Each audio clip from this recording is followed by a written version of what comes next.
Good day, good morning.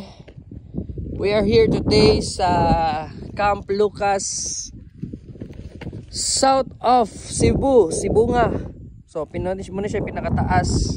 So camping grounds ni dire. O gatong gamit ang ato ang Ford Everest 2013 automatic. So survive siya atong dalan nga pamaton guys tanan. So wala siya problema. By the way guys, muna siya ang Cebu City dito sa unahan. And then, dito sa likod na akong mga brother dito, sila kuya. And adri ang Negros, dira ang Negros. And then nami property dira yuta diri sa may dira sa likod ana. So kani siya guys nga lugar is camping grounds ni sa camping grounds. So ako na itong ipiligya. Ako ipakita ninyo ang atong Ford Everest 2013 automatic transmission. So hugaw kayo siya kay agi man siya mga lapok-lapok.